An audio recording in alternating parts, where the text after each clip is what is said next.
I've been working my way through characters from Over the Garden Wall and turning them into the various cults of Turnip28. So it was only a matter of time before I finally got to Auntie Whispers.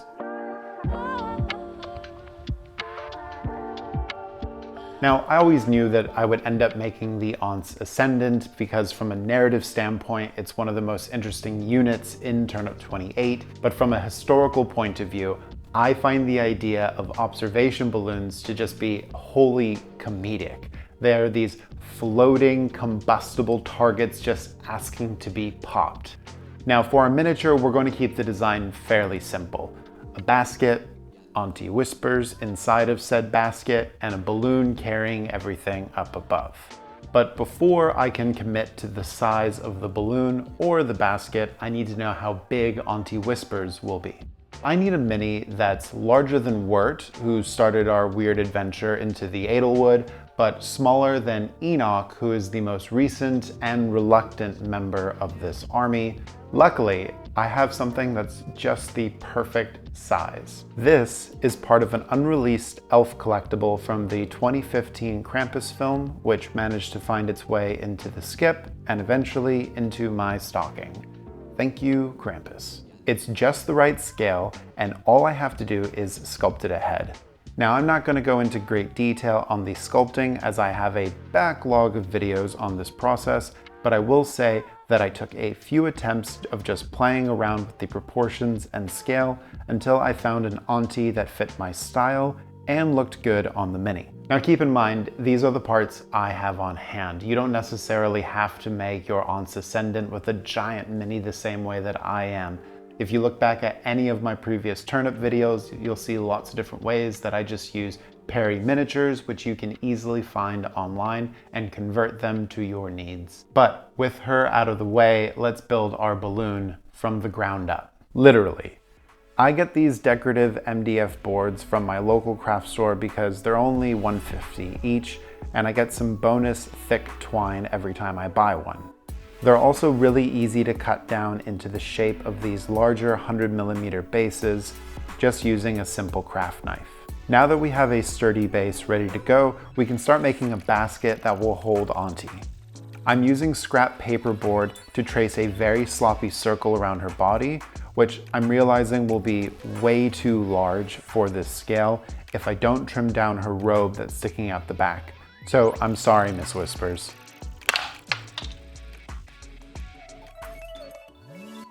Now we cover that paperboard circle with some coffee stir sticks. Once that's trimmed down, we cut some lengths of stir sticks and attach them around the circumference of the circle with some super glue. This gives us our shoddily manufactured basket. The last detail is wrapping a piece of thick paperboard around the basket to simulate a metal band holding it together.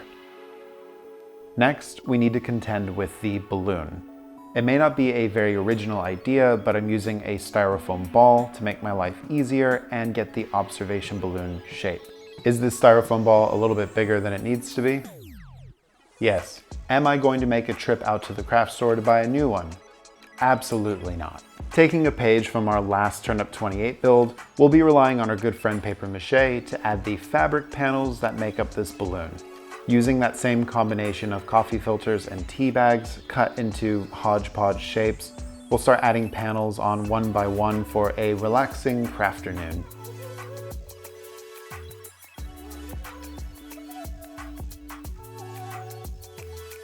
Once that's all dried up nicely, I'm actually going to go back and use up some thin pieces of green stuff that were starting to go off, just to add some more variation to the surface finish. So we have a base, a basket, and a balloon. Now we need to put them all together. I'm twisting some thick wire on itself to make a sturdy support for the base. Once I find a pose that I like, I can permanently glue them into place.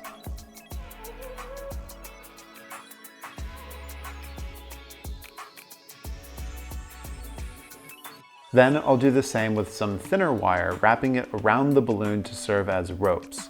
I'm not going to glue Auntie Whispers or the balloon into place just yet, as it's going to be easier to paint them separately later on, but even with just a dry fit, she's already looking pretty majestic.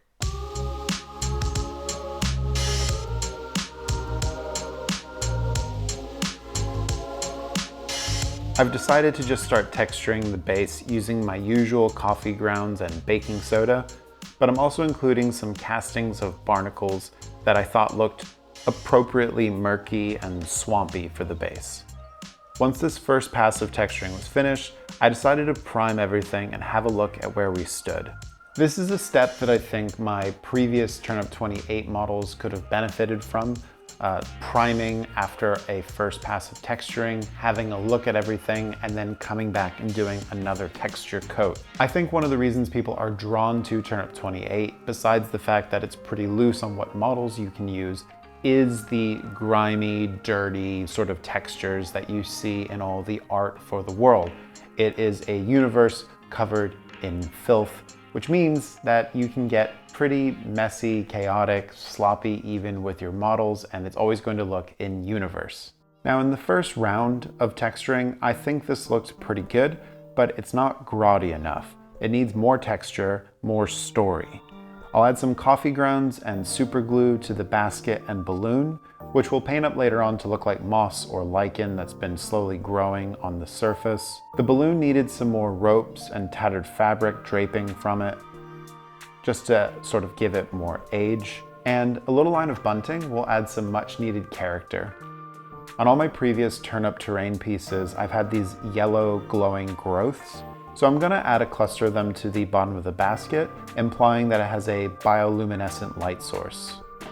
Now looking at Auntie Whispers, she's got some open hands which we can put some items in. I did think about giving her a black turtle or the bell that she uses to control Lorna, and since I already pushed the bounds of what's allowed in Turnip28, I'm going to give her a brick to drop on someone's head as she cackles insults. Later on, I'll go back and sculpt the handle detail on her left hand to make it look like she's pulling a rope that somehow controls her balloon. Don't ask me how it works, okay? It just does. But with that, we can now lose an entire afternoon to spray priming here in the frigid north before moving on to painting the next day.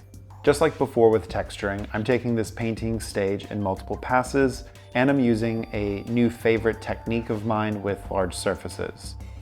With some ripped up pieces of sponge, I can quickly add paint to the individual pieces of cloth while texturing them at the same time. As observation balloons are historically made of fabric, I want the final result to be absolutely putrid looking, like this balloon has been patrolling for some time and every panel has started to sour and mold. For the basket, I decided that I wanted to challenge myself and try to make the wood look bleached and dried out, a process I've never really done before. But I saved the same yellow-green wash that I used on the balloon to make sure the basket doesn't stand out too much. For Auntie Whispers herself, I didn't stray too far from the source material, because honestly, the original character voiced by Tim Curry is perfect just the way she is.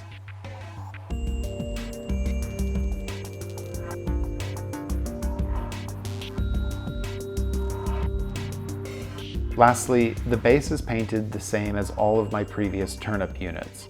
The one thing that's different this time around is that when I used my transparent glue to create the swamp, it peeled up in interesting ways around the center of the base that makes the water look cloudy, even foggy.